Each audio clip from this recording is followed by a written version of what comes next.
ganito kalayo yung nilalakad namin. Every time na pupunta kami rito kila Tatay Rudolph, kila Dangdang at saka kila Ate Laika. Pwede ka na dyan, Rap, sa taas. Agad ka na. Hop! Oh, Alauna! Hop! Pusang munti ka sumobra. tinamaan pa din yung putik. Grabe naman to. Si Ate Dangdang ba to? Si Ate ano yata yan? Si Ate ano yata? Ay, hello Si Ate Ate Dangdang! Dangdang pala yun. Hi. Kamusta po? Ikaw ang kamusta? Ate Dangdang, sasama ka sa amin ngayon. Kasi doon tayo sa bahay ni Daddy Frankie magpapalipas ng gabi. Kasi kinabukasan ng umagang-umaga, pupunta tayo ng Manila. Okay lang ba? Okay lang sa'yo? Daddy Frankie, ngayon ay tumulong, kaagapay mo. So ayun, magandang hapon po mga kababayan. Isang mapagpalang hapon po sa ating lahat. Andito na naman po ang inyong lingkod, KJ27 TV at si... Kuya Rizky ng Team Daddy Frankie. Yes. So ngayong araw guys is pupuntahan po natin si Ate Dangdang dahil bukas po ay check-up niya. So susunduin na natin siya para po bukas tuloy-tuloy po tayo at pasensya na po, medyo pagod na po kami ni Kuya Rizky dahil po sa maghapon pong ikot ng buong team sa ating mga beneficiaries ng ating butihing founder na si Daddy Frankie. So ano Kuya Rizky, ready ka na? Ready na. Kaya teka lang, actually naka limang vlog tayo, so may time pa. Time check natin, siguro mga nasa... Ito na, Time nakasarado check natin, yung Kuya ko. Rab. 4:52. Mag-alasing... mag-aalasin ko na. Ito pa yung time na bakante para masundo natin si Ate Dangdang. Yes. Kasi bukas po ng umaga, Magang-maga. kailangan nasa Manila kami. So, ayun, malalaman natin kung nandyan kasi wala tayong Contact. sinabihan kung tayo ay pupunta. And kasi kailangan talaga nating sunduin sila. Yes, ngayon. tsaka biglaan. Biglaan ito. Oo, biglaan din yung sinabi ng ating founder na sunduin na ngayon para bukas dire-diretso na. Kasi balak po sana namin ni Kuya Rizky is bukas pa namin susunduin katulad ng ginawa namin kay Kuya Toto. Magagahol tayo. Kaso magagahol. Yun nga ang mali natin noon that time. Pero okay lang, kaya naman ng buong team. Pero ngayon Kuya Rizky, kaya mo pa ba? Kaya. Medyo malayo. Medyo mali. Doon, tara na. Okay, dire-diretso tayo. Tara mga kabayan. Ay, nilamig ako doon sa coke float. Lamig ka. Ay, coke float sa coffee float. Ayun, pang-energize lang po, sugar lang natin para. Pero wag masyado, lalo yung mga bata pong nanonood ha. Wag masyado sa soft drinks. Okay, at kasama rin natin sa ano, nasa, ayan, paatras siyang lumalakad para makuha na. Makuha na. Galing ah. Ayan po si Kuya Rab. Yan. Po, isa sa editor, cameraman. Siyempre kasama si Kuya Ken. Yes. Yan ang mga cameraman, editor natin sa Team Daddy Frankie. Yes po. Sama natin syempre sa buong team. Boss JB Vlogs. Yes. Aling Rochelle Vlogs. Sino pa kuya? Si Boss Tax. Yun. Nandyan din si Sam Motovlog. Ayun. At siyempre yung pinakamatangkad ng grupo. Si Chano. Ay, wag mo kalimutan si Kuya Jesse. Si Jessie, kay Jessie. At ang ating founder, Siyempre. no, na nagpapagaling ngayong araw. Yung sa mga nagtatanong, Oo. bakit tatlo lang kami ngayon? Wala si Daddy Frankie. Yes. Ayun, sila po ay bumiyahe pa Manila nung isang araw pa Opo. para magpa-check up. Kasi si boss medyo inaramdaman sa sa katawan na hindi maganda. Not feeling well talaga. Yes. Talagang kailangan niya ng pahinga. Kasi mga kababayan, tulad nito, may mga times na talagang nauulanan. Naulanan, naarawan. Opo. So kailangan suungin para mapuntahan, siyempre. Yes. Sobrang tirik ng araw ng tanghali. Mm. Tapos biglang pasok siyempre sa sasakyan. Yan. Aircon, di naman kasi po natin maiwasan yun. At yun. Saka yung pawis kasi Yun. hindi mo masasabing hindi ka papawisan katulad nito. Maglalakad tayo sa kainitan. Oh, Kuya Rab, mahulog ka dyan. Ay, dahan-dahan, sus!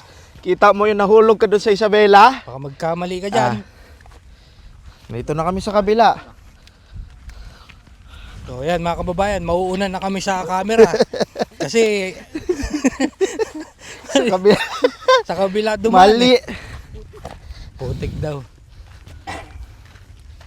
So, Ganito kalayo yung nilalakad namin. Every time na pupunta kami rito kila Tatay Rudolph, kila Dangdang at saka kila Ate Laika. yes. Siyempre hindi naman natin sila yung pwedeng papuntahin doon sa sasakyan. Gawa nga nung medyo malayo. And siguro bawal sa kanila yung mapagod na bigla-biglaan. No? Ito ka. Sige lang, sige lang. Kaya ang challenge talaga dito, Kuya Rizky. Tulad nito, umulan, Umulan, putik. putik.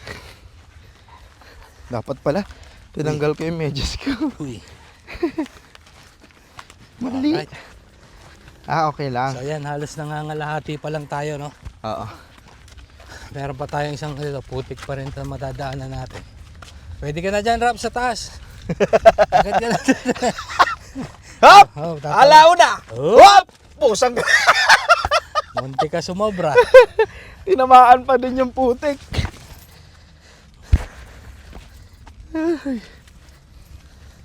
Alright. Harat. Ha!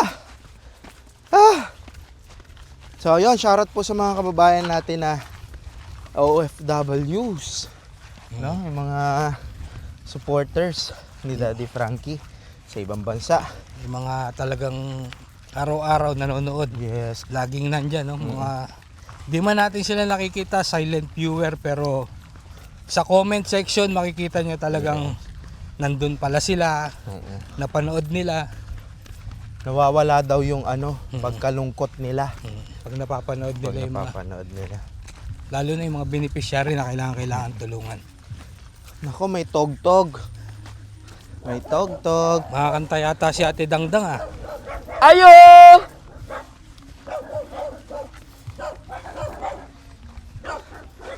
Ayo! Ayun, nawala na yung tugtog. Aso! Ay, aso! Ayo! Aso! Tao po! Bolaga!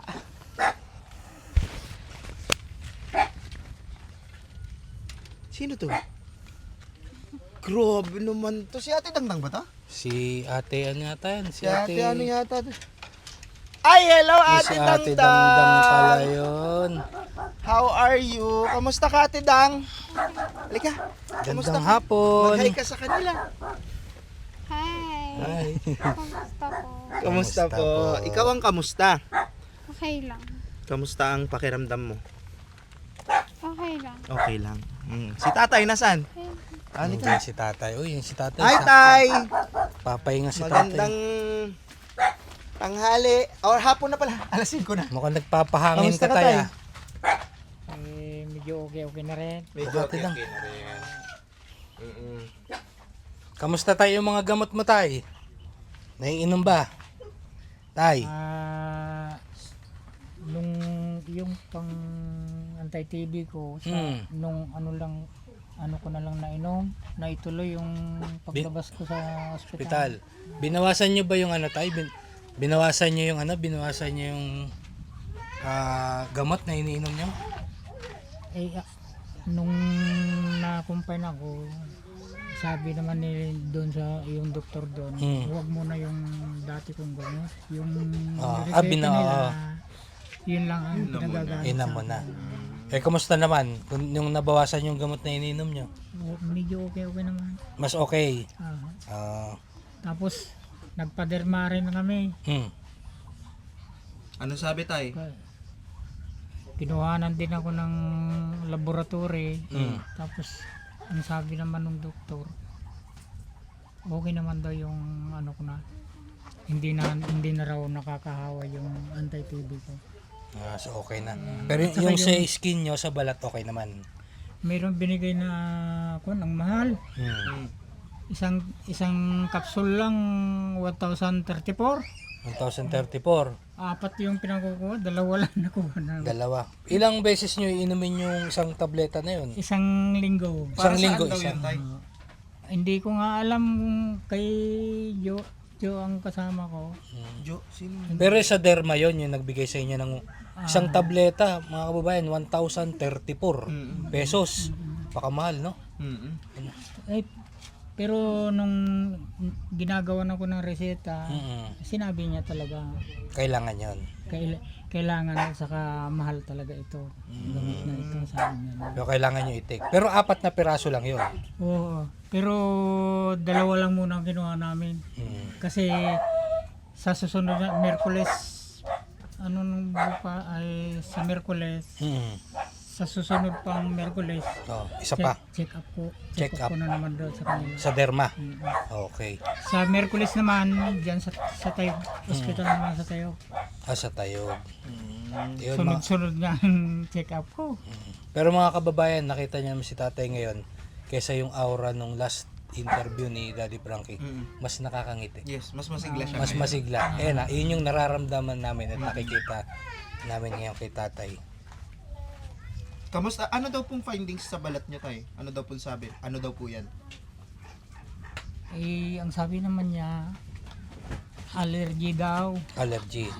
Kaso, hindi maalis-alis daw dahil parang may maliliit na ugat daw sa loob. Kaya yung ugat ng mga yun ang papatayin daw ng doktor. Yung sa... Yung gamot na binigay po sa inyo ay nireseta. Oo, siguro. basta sundin nyo tayo kung ano yung nireseta sa inyo. Kailangan inumin, no? Sa tamang oras. Ay, nung Ano po? pumunta nga kami doon, hindi ko maanuhan yung kamay ko. Pero Namaga? ngayon, pero ngayon, Medyo awa nawala. ng Diyos, lumiit na. Mas okay. O tsaka mas nakakangiti si tatay ngayon kasi yung dating mga iyak-ngiyak siya na parang, di ba? Mas okay yung pakiramdam nyo tayo. Yan ang nakikita namin sa inyo ngayon. Yung, ang ano ko lang, yung nakakakain na rin ako ng medyo marami. Kaso, ang inaano ko lang, parang hindi pa dumadating yung lakas. Yung, wala yung pa. lakas Wala talaga. pa. Nag-iipon pa lang siguro. Babalik lang yan tayo. Basta continuous lang. Tapos yung sa pagkain, basta yung kung ano yung pinagbawal sa inyo, kontrolin nyo. Yun lang ang kainin nyo, no? Tapos pinapaalala namin na si Daddy Frankie, bakit kami lang yun na andito, may nararamdamang sakit kaya nagpaano siya. Nakita nga namin Sa video. Oo, nagpa-confine kasi bakit siya. kaya anong nangyari kay Daddy Frankie, sabi ko. Sa pagod yun, tay. Oo. Saka malalaman natin pagbalik niya kung ano talaga yung resulta. Resulta. Kung ano yung... Nagpa-laboratory din kasi. Oo, nagpa-laboratory. Kasi hindi kami rin, hindi namin Yes. masabi kung ano talaga yung ano niya. Suspecha lang naman po namin yon kasi syempre sobrang workaholic ni Pagod. Daddy Frankie. Sobrang pagod na yun. Sobrang pagod. Tapos tayo, bukas kasi, Yes. check up ni Ate Dangdang. So, alam niya naman siguro yon. Sino po ba yung pwedeng makasama? Mama. Oo, bukas kasi 'di ba? Hindi. Alam niyo yung Di ba ang ano rin ni Daddy ay ni Dr. Labman, ang alam ko sabay kami Hindi po tatay, hindi po kay Doc Lagman si sa Mandaluyong po si Ate ano. Charmaine sa Mandaluyong. Sa pagamutan po, sa bahay pagamutan siya mismo. Oo, alam ko, pero ang alam ko yung sinabi no ni Dr. Labman, check up ko July 6 Mm. ang alam ko. Yung alam nyong para kay Dr. Lagman. Oo, kasi mas kailangan mas priority kasi yung kay ano, Kay Ate Charmaine. kay Ate po. Charmaine kasi yun po yung talagang sa bahay pagamutan. Hindi po tayo kailangan mag-skip doon. Kasi yun yung para makakuha din tayo ng tamang gamot kasi monthly yung bigayan ng gamot doon. So mas kailangan. Hindi kasi kay tatay naman may makakasabay siya. May schedule ng siguro kung kay Dr. Langman kasi is private doctor. Yes, So, private doctor. pwedeng ano, di ba? Pwedeng makasabay yung kay Doc siya. Lagman kasi tay, any time po yon, any days po yon kasi private doctor po. Yung kay Ate Dangdang po kasi, pagka in-skip natin yung para bukas, Wala na. hindi Another po, pa schedule. kailangan nating pumunta doon para mag-schedule muna bago tayo dalhin si Dangdang ulit doon. Medyo mawawala tayo sa ano. Oo, sa Si tamang ko na cycle. lang, si Linlin na lang ang kasama. Si Nandiyan Linlin, po si Ate Linlen? Andyan. nakauwi po siya. Pwede po makausap Pwede namin namin. makausap. Oo. Ate Linlen? Linlin. Nakauwi na sila dahil Nakauwi na. Trinasfer nila yung... Dito na lang muna tayo, Kuya Ken. Apo. Trinasfer yung... Hi, Ate Lenlen. Kamusta? Kamusta Upo kayo. po? Kamusta kayo, Ate Len? Kailan pa po kayo nandito? Nung ano pa kami. Mag-iisang linggo na po kami rito eh. Mag-1 week Opo. na. Kasi transfer ko nga po yung mga bata. Siguro po nung linggo pa kami. Linggo pa. Opo. So, kamusta po? Si tatay, ano pong improvement? Okay naman na po siya. Medyo lumalakas na pong kumain. Yes! Saka ano, Lord. nakakalabas-labas na po siya. Nakakapagpainit na po siya dyan sa labas. Yun! Ayun dati, hanggang dito lang sa gate. Opo. Dati talaga hindi siya halos pag nakakausap ko nga Araw-araw siya dati nagpapainit na ako dyan, no? sa cellphone eh, parang hindi makapagsalita. Ngayon okay, medyo nakakapaglakad-lakad na siya sa Mas okay na. Opo, mas okay na po talaga. Oo. Tay, nabanggit ni nung bumalik kayo kasi yung anak niya, anak mo is Opo. ita-transfer mo Opo, na lang dito. nai-transfer ko na po. Ang bilis. Opo. Ilan yung nai-transfer na anak mo Dalawa dito? po. So dito na sila mag-aaral. Opo. Dito ka na rin? Oo, dito ka na Opo, rin. dito na okay. rin po ako. Yes. Eh paano ang sabi ni Mister? Okay na. Kasi si Oo Mister nga pala. oo. Si Mr. Yun nga po sinasabi niya. Sabi nga po Po niya. ako tayo ha. Tara, ano tayo? Sabi nga po niya, kung ano yung nakabubuti daw, syempre, mag-isa na lang na na magulang ko. Kaya sa awa naman po ng Diyos, pumayag naman. Ay. Ayun. Oh. Kuya! Kuya, thank you. Yes! Saludo kami sa mga kagaya mo na may talaga nakakaintindi Yes. ko anong Lalo pat sitwasyon. magulang at kapatid. Kasi meron namang time na pwedeng kung walang pasok, Siyang punta Siya dito. po may siyang pupunta. punta rito Yes. or kung meron Usapan namang namin. maluwagang schedule, Kayo kayo naman. naman ang pupunta doon. Saludo kami sa iyo, Kuya. Maraming salamat po sa sa pangunawa. Oo. Di ba? Kasi minsan, eto ang hirap sa sa buhay may asawa. Minsan hindi makakilos ang bawat isa Yes. pa kapag hindi kayo balanse sa desisyon. Yes. Kapag ako bata pa naman ako pero nagpapayo. Pero Ikaw sa naman eh. sa experience lang tay, syempre in 16 years of marriage Oo. is parang mas madaling at mas magaan kumilos pagka kayong dalawa is sumasang-ayon lalo Sa pa isang kung desisyon. lalo pa kung para sa pamilya. Yes, syempre. Diba? Oo. Masaya kami Ate Lenlen kasi walang nagiging hadlang. Hmm. Nagkakaroon man kayo ng pagsubok, Opo. problema, binibigyan man kayo ng konting or sabihin natin is binibigyan kayo ng Panginoon ng Challenge. at para tumatag pa yung bond nyo as a family walang nagiging balakid. Walang nagiging hadlang na para mapagpatuloy nyo yung pagtingin sa bawat isa. Opo. Diba? Opo. Diba? Ang galing. Nagpapasalamat po ako sa asawa ko talaga. Shoutout mo. Sa asawa ko, Johnny Nueva, salamat kasi naintindihan mo yung sitwasyon ko ngayon. Tsaka yung pagmamahal mo rin sa pamilya ko, salamat. Ang galing. So bali ang naiwan doon si Kuya Kuya. lang. Nandun po yung yung grade 12 kong anak. Kasi hindi na po siya pwedeng Oo, mag-transfer. kasi graduating. Opo, graduating na po kasi. Graduating. Kaya hindi na nila pinayagan. Saka yung college niya baka doon na niya ituloy, grade 12. Opo. Kasunod na nun is college Sana na. nga po. Oo, yun. So si Ate Dangdang upo ka. Dito ka, upo ka. Upo ka, Sabi Ate kay Dangdang. Ate Lenlen. Oo, yan. Yan. Si Ate Dangdang, kaya kami napunta, schedule niya rin ng and at the same time si tatay din daw, schedule. Opo. So si tatay is medyo iano namin ng konti ng schedule. Adjust. I-adjust lang naman ng konti. Kasi mas priority natin si Ate Dangdang, no? So yung gamot niya is kumpleto bang naubos ng saktong Hanggang ngayon? hanggang ngayon? Parang Meron pa. merong sobra. Kasi dapat eksakto siya.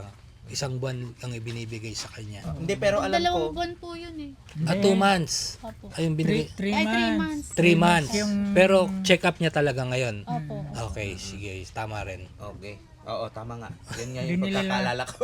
3 months yung gamot. Yan mga kabayan, 3 months yung gamot na ibinigay nung last check up ni Ate Dangdang. Pero check up Check up niya na ngayon. bukas. Bukas. Bukas ang check up niya. Kumbaga, kailangan kasi natin to tay kasi ngayong buwan ng check-up ni Ate Dangdang is ngayon natin makikita kung ipagpapatuloy pa niya yung gamot. Gamot.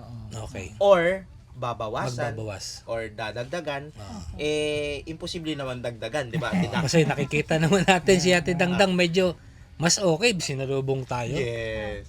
Di ba? Talagang magaling ka na, ate? As in, okay na, okay na. Okay na po. Thank you, Okay Lord. na. Tama, Ate Dangdang, sasama ka sa amin ngayon. Kasi doon tayo sa bahay ni Daddy Frankie magpapalipas ng gabi. Kasi kinabukasan ng umagang-umaga, Maga. pupunta tayo ng Manila. Okay lang ba? Okay lang sa'yo? Ayun. Ito yung maganda kay Ate Dangdang. Wala nang sapilitan ngayon. Alam mo, yun nga yung sinasabi ng mga ibang tao sa mga ganyang kagaya nila. Like ako, yung anak ko, di ba? Autism siya. Yes. Pag yan tinanong mo once na nag-response siyang kahit anong response, basta nagsabi ng oo, yes, hindi, no, ibig sabihin tumatatak yung tinatanong mo sa kanya. Yun talaga yung gusto niyang Yun ang gusto niyang gawin. Yan. Okay. Apel muna. Dangdang, thank you ha. Kay ate. Ate. Oo, kay ate, papasalamat tayo. oo. Kasi syempre, di ba? Yes. Oo, Ate, sino ba? thank you Salamat rin po sa Kasi- Sacrifice lang yung pag, Yes, totoo. sobra. Alam mo, sa totoo, sobrang hirap nung setup. Pero, di ba? Para sa pamilya, gagawin natin yung lahat. No? Kasi syempre, this is the time na kailangan natin bumawi kay tatay. Kasi love natin si tatay. Love natin yung family natin. So, kailangan natin gawin yung best natin para sa kanila habang nandyan pa sila. Alright? So kay tatay naman, walang problema. Nakikita, tay, okay lang po. Okay Na lang, tay. Kasi ang maiiwan is si tatay, tsaka yung mga ibang kapatid niya, di ba? Okay lang. Walang problema. Oh, kasi nakikita natin kay tatay ng parang mas naging ngiti. Ay, ngayon, okay. oo. Oo, kasi tulad nung nakaraan na, okay lang tayo, ha?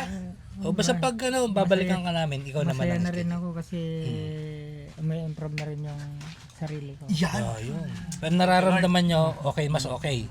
Oh, basta magpa-araw kayo tay. Kasi yung unang sikat ng araw sa umaga, yun ang vitamins ng katawan. Mas maganda kaysa yung sa hapon ka magpa-araw. Gusto niyo po bang magpa-araw ng hapon? Tanggalin mo Tay, sombrero mo. gusto mo? Parang ka tayo. Wag na. Mainit na. Mainit na, baka masunog. So, ayan, Ate Lenlen. Bali, gano'n na lang po. Mag-ready na po kayo. And then, kung ano yung mga dadalhin. Especially yung mga dala na rin kayo ng gamot ni Ate Dangdang para mamayang gabi at para bukas. At gamit, yung ID, yung schedule card, Lahat ng papel. lahat ng papel. Lahat ng papel na about ni kay Ate Dangdang. Dali na po natin. Okay? Sige po. Okay, sige. Mag-ready na po kayo. Okay. So, yon mga kababayan. Mga kabarangay, yan po, dito na kami. Ngayon ulit, sa bahay nila tatay, nila Dangdang, upo tayo para pantay-pantay tayo nila. Yan. Tatay Rudolph, turuan mo nga kami magbisikleta. Hindi kami marunong na po. magbisikleta. Ha? Wala na. Okay, Ang yun. magtropa sa bisikleta, si tatay, tsaka si tatay. Ramon. Ramon. Nagbibisikleta. Oo. Dalawa kayong Mahilig sa bike. bikers talaga. Oo, Ayun. no? So yun mga kababayan, maraming salamat po sa patuloy niyong pagsubaybay sa videos ni Daddy Frankie sa kanyang Facebook page at sa kanyang YouTube channel. At ito na naman po isang araw at na-update namin sa inyo si Tatay na medyo mas okay na nakikita namin mas nag-i-improve yung paggagamot sa kanya lalo na doon sa skin. Yan yung pinaka-problema niya na sobrang kate pero ngayon naman ano na lang, Konti na lang. kutsik. Tayo yung balahibo. Di ba? Kasi mas nag-okay. At si Dangdang, napapayag natin. Yes. Yun. Maraming salamat sa mga nanonood ng videos ni Daddy Frankie, sa mga OFW, Yan. sa mga naninirahan sa ibang bansa. Siyempre, lalong-lalo na dito sa sa Luzon, Visayas at Mindanao. Huwag niyo pong kakalimutan ang kanyang premiere every 2:08, 9:08 at 7:08 ng gabi. At Kuya Ken? Ayun, sabi ko nga, tumatayo yung balahibo. Alam mo kung bakit? Kuya Rizky? Kasi parang lahat ng lolo na pinupuntahan natin, tatanda mo si Tatay Calix, ang sisigla nila ngayon. Mas masigla. Oo, thank you, Lord. Kesa dati. Oo, kaya tuloy-tuloy lang tayo ha. So yun po mga kababayan, mga kabarangay, palagi po naming sinasabi, maraming salamat po sa inyong lahat dahil lagi nga sinasabi ni Daddy Frankie, hindi po namin magagawa ang lahat ng ito kung hindi po dahil sa inyong lahat. Sa lahat ng silent viewers, sa lahat ng viewers natin and commentators dyan sa baba. Thank you so much po. Ang pag-share nyo po ng video at panonood po, isa po kayo sa mga nakakatulong sa ating mga beneficiaries. So, yon Kuya Rizky. Yun, maraming salamat ulit. Hanggang Thank sa you. susunod na video po ulit. Siyempre. At At lalarga na rin. subaybayan nila yung magiging update sa pagpunta natin Ay, ng, oo. ng Abangan nyo po paggamutan. yun bukas sa susunod na video po. Okay. Maraming Thank you. salamat po. Bye-bye. Bye-bye, Tay. Bye-bye. Malakas na si Tatay, Yay! masigla. Thank you, Lord. Daddy Frankie, nagmamahal sa'yo. Daddy Daddy Frankie ngayon ay